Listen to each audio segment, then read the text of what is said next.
One of the hardest parts about being on the keto diet during the holidays is the temptation of the desserts.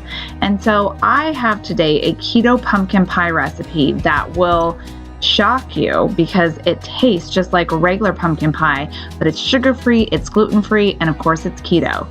So if you want to learn how to make this recipe, keep watching.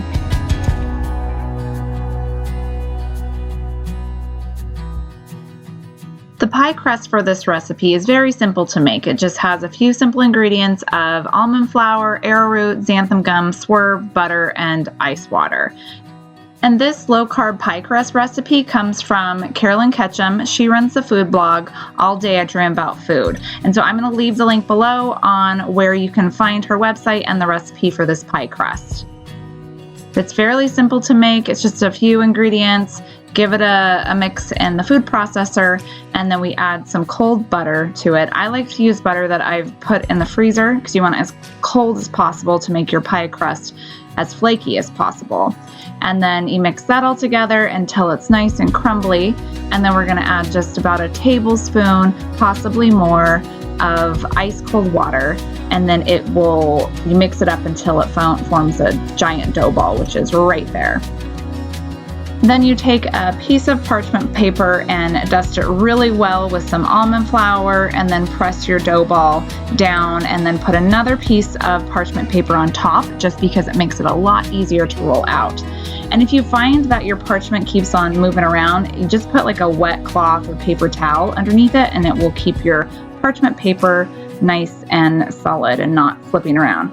So you want to roll your pie crust out, put your pie pan on top of it, flip it over, and in a perfect world, you would just be able to easily peel off that top piece of parchment paper, but I had some issues, as you can see here. So she does recommend that you could actually just press it into the pie pan, which is what I ended up doing.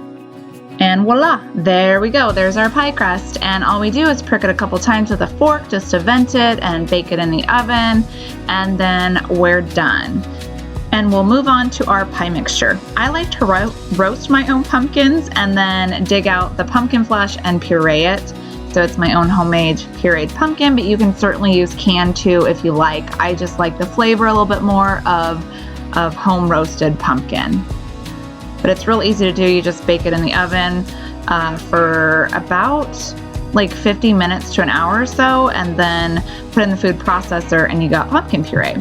So for the filling, we got our pumpkin puree. You're going to use some heavy cream, egg, spices, which are cinnamon, ginger, nutmeg, some golden monk fruit, and then I like to add a little bit of bourbon for a little extra flavor. And the pumpkin pie filling comes together really easily. You can just add everything to one bowl, add all of your ingredients, and then mix it together, and then you're done. Your filling's all ready. And I'll leave a link below on where you can purchase the golden monk fruit. I get mine at Thrive Market, and I'll have my link and code below on where you can purchase it. And after we add all our ingredients, then we just blend it all together with an electric mixer, or you can do it by hand too if you want, but you just want it all fully combined, and that's our pumpkin pie filling. And then what we do next is just pour it into our cooled pie shell that we baked. Make sure it's cooled, and pour that all in up until the top, but you don't want it to be so full that it's going to overflow, because it does rise up just a little bit, but pretty much to the top.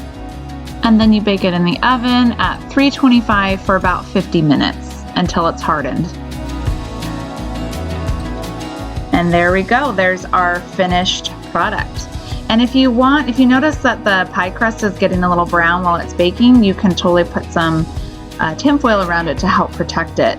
Top this with a little whipped cream, and it is delicious. It's the perfect dessert for after your holiday meal.